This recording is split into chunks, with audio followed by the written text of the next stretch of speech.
কারখানা তো বানানো হয় চাকর নকর কাজ করবে, গুদাম ভরা মাল থাকবে, তাই না? তাহলে আল্লাহর কারখানা, সেই কারখানাটা বানিয়ে আল্লাহ বলছে আদম হচ্ছে আমার সুরাত। আদমকে আল্লাহ তার নিজের সুরত বলেন। তাহলে আল্লাহ পাক যদি নিরাকারে, তো সুরত হলো কি করে? আল্লাহ যদি নিরাকারে, তার আকার নাই, তো আদমকে বানালো, বানিয়ে বলছে আমার সুরত। কি রকম? আমাদেরকে বুদ্ধু বানাচ্ছে না আল্লাহ? হ্যাঁ না, বুঝতে পারিনি? তাহলে আল্লাহ বুদ্ধু বানায় না, মোল্লা বুদ্ধু বানাচ্ছে। এই জন্যে মাদ্রাসায় পড়ে মোল্লা মৌলবী মুফতি মুহাদ্দিস বড় যদি কামেল হয়ে যেতে না, অলি আল্লাহ হয়ে যেতে, তাহলে আল্লামা মাওলানা রুমি জালালউদ্দিন রুমি সাদগাড়ি হাদিসের হাফেজ ছিলেন, ওনাকে তাহলে ওই শামস তাবরিজ রহমতুল্লাহ পায়ের তলায় গিয়ে গোলামি করতে হতো না। কারণ উনি মাদ্রাসায় যায়নি, ইনি মাদ্রাসার ডিগ্রিওয়ালা মৌলবী। উনি বলছেন শামস তাবরিজের পায়ে যদি আমি গোলামি না করতাম তো আমি মাওলানা রুমি কাফের ছিলাম। তা আজকেও সেই সূত্র দেখা যাবে, যে মাওলানা মৌলবী আছে এরা যদি কোনো মাওলা আলীওয়ালা পীরের গোলামি না করে সব কাফের। বেশক বেশক। জি,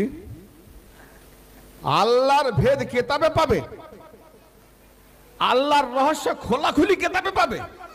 আর তো সাধারণ তোমার স্বামী স্ত্রীর ব্যাপার যখন একটা কেতাবে খোলাখুলি নেই,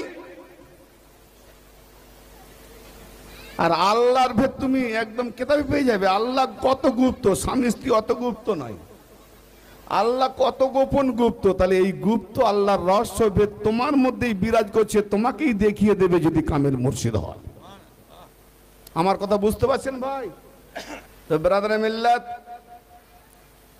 এই 5 ওজুদ, মাটি পানি আগুন বাতাস নূর, এই 5 জন গোলামি করবে নূরের। আমার মধ্যে আমি কে, আর আল্লাহ তুমিও আছো আমার মধ্যে, তুমি কে।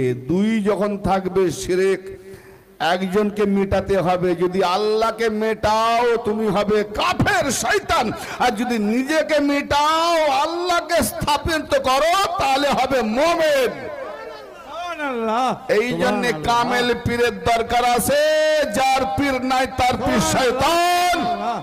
শুধু ইসলাম ধর্মে বলেনি, খাজা বাবা বলছেন মাল্লা শাগুফা শাগু শয়তান, যার পীর নাই তার পীর শয়তান। কোরআন সূরা আল কাফির 18 নম্বর আয়াতে বলছেন কি?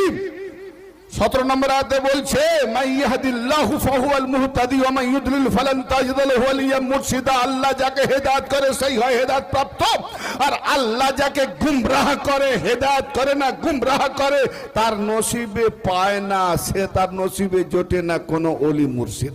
তার মানে ওলি মুর্শিদ যার নসিবে নেই, যার নসিবে মুর্শিদ নেই, ওলি নেই, সে গুমরাহ। সুবহানাল্লাহ সুবহানাল্লাহ। তাকবীর, আল্লাহু আকবার।